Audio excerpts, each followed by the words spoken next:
Assalamualaikum warahmatullahi wabarakatuh. Perkenalkan, saya Dini Aryani. Di video kali ini saya akan membahas tentang filsafat klasik dan kaitannya dengan ilmu pengetahuan.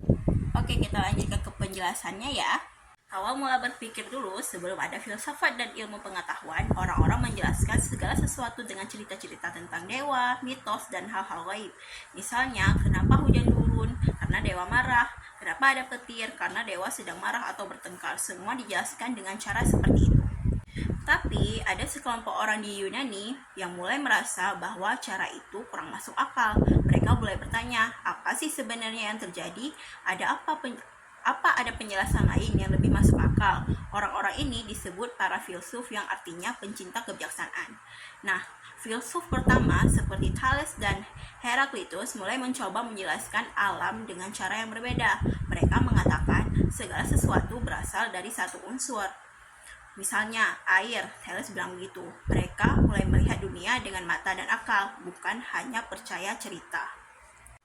Kemudian muncul Socrates yang terkenal dengan cara bertanya terus-menerus supaya orang berpikir lebih dalam. Dia tidak memberi jawaban langsung, tapi membuat orang lain sadar bahwa mereka harus mencari kebenaran sendiri. Muridnya, Plato, lalu mengembangkan pemikiran tentang dunia ide dan bagaimana manusia bisa tahu sesuatu itu benar. Aristoteles, murid Plato, bahkan membuat sistem logika dan ilmu pengetahuan yang sangat terstruktur, yang sampai sekarang masih menjadi dasar ilmu pengetahuan. Periode Helenistik dan Romawi setelah Yunani, dunia berubah dan filsafat juga berubah. Orang-orang mulai fokus pada bagaimana hidup yang baik dan bahagia, karena dunia terasa tidak pasti dan penuh tantangan. Muncul aliran-aliran seperti Stoikisme yang mengajarkan kita untuk menerima keadaan dan tetap tenang, serta Epikureanisme yang mengajarkan kita mencari kebahagiaan lewat hal-hal sederhana. Di zaman Romawi, filsafat lebih diarahkan supaya bisa membantu orang-orang dalam kehidupan sehari-hari dan pemerintahan.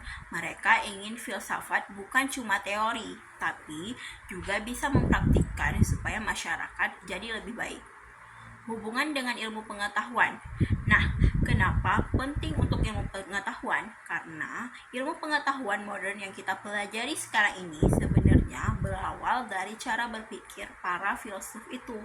Mereka mengajarkan kita untuk tidak langsung percaya pada sesuatu tanpa alasan. Mereka mengembangkan cara bertanya yang kritis dan sistematis. Mereka mencari bukti dan penjelasan yang masuk akal. Nah, jadi mereka membuat aturan berpikir yang logis supaya kita bisa sampai pada kesimpulan yang benar. Kalau kamu belajar sains, misalnya fisika atau biologi, kamu akan menggunakan metode yang sebenarnya sudah diajarkan oleh para filsuf ini: observasi, bertanya, mencari bukti, dan berpikir logis. Selain itu, filsafat juga mengajarkan kita tentang etika, yaitu bagaimana cara hidup yang baik dan benar. Ini penting supaya ilmu pengetahuan yang kita gunakan juga membawa manfaat dan tidak merugikan orang lain. Oke, baik, dari penjelasan sebelumnya, untuk sekarang saya akan menjelaskan penjelasan yang lebih tepat atau lebih formal. Filsafat Yunani kuno muncul sekitar abad ke-6 sebelum Masehi dan menjadi tonggak penting dalam sejarah pemikiran manusia. Filsafat ini sangat berpengaruh terhadap seluruh perkembangan kebudayaan Eropa, bahkan hingga masa modern. Banyak ahli menyebut bahwa tradisi filsafat Eropa hanyalah catatan kaki dari Plato, menandakan betapa besarnya pengaruh filsuf Yunani pada pemikiran Barat setelahnya. Pada periode Socrates, Aristoteles dikenal dengan metode dialektika, yaitu bertanya dan berdiskusi untuk menemukan kebenaran moral dan pengetahuan diri. Pada masa Plato, murid Socrates, mereka mendirikan akademi di Athena, mengembangkan teori dunia ide. Dunia nyata hanyalah bayangan dari dunia yang sempurna.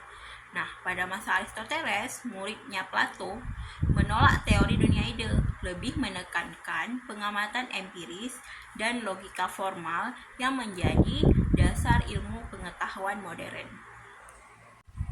selanjutnya kita akan melanjutkan ke periode Helenistik.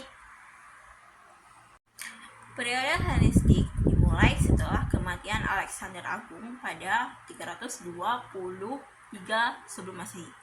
Nah, berakhir ketika Yunani ditaklukkan oleh Romawi pada 146 sebelum Masehi, atau ketika kerajaan Ptolemai di Mesir jatuh pada 31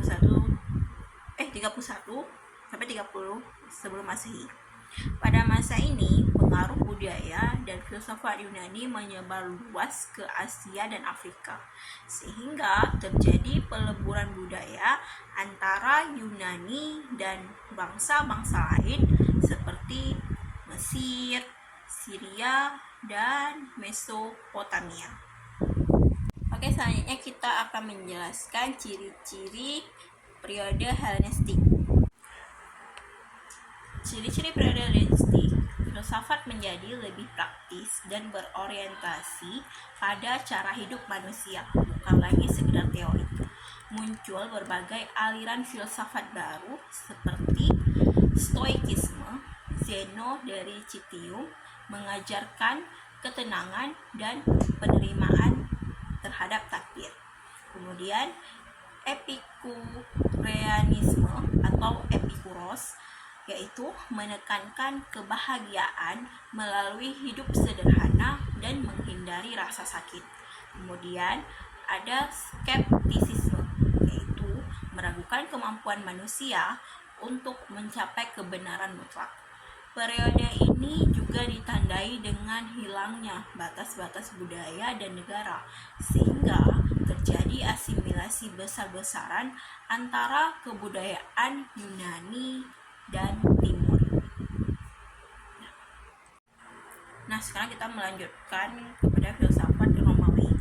Filsafat Romawi, setelah Yunani jatuh ke tangan Romawi, filsafat Yunani tetap hidup dan berkembang di bawah kekuasaan Romawi. Filsafat Romawi banyak mengadopsi dan mengadaptasi pemikiran Yunani, namun lebih menekankan aspek praktis dan etika dalam kehidupan sehari-hari. Selanjutnya kita akan melanjutkan kepada tokoh-tokoh pada masa Romawi. Yang pertama itu adalah Seneca, filsuf Stoik yang menulis tentang etika dan kehidupan bermoral. Yang kedua adalah Cicero, yaitu mengadaptasi filsafat Yunani ke dalam bahasa Latin dan memperkenalkan ke dunia Romawi. Kemudian yang ketiga adalah Marcus Aurelius, yaitu kaisar Romawi yang juga seorang filsuf Stoik, menulis Meditation yang berisi refleksi moral dan spiritual. Oke, baik, sekarang kita lanjutkan pada kaitan ilmu pengetahuan dengan filsafat klasik.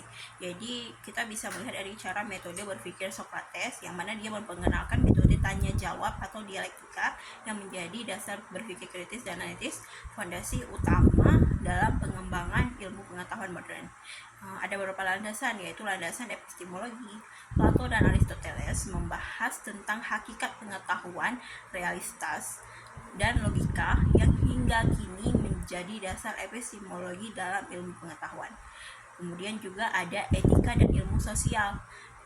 Yang dimaksud dari hal tersebut adalah filsafat Helenistik dan Romawi banyak membahas tentang etika, kebahagiaan, dan hukum yang relevan dalam pengembangan ilmu sosial, hukum, dan humaniora.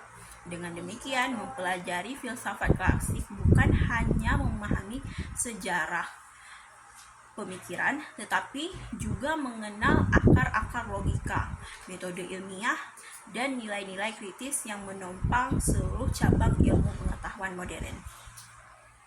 Baik, cukup sekian dari penjelasan tentang filsafat klasik dan kaitannya dengan ilmu pengetahuan.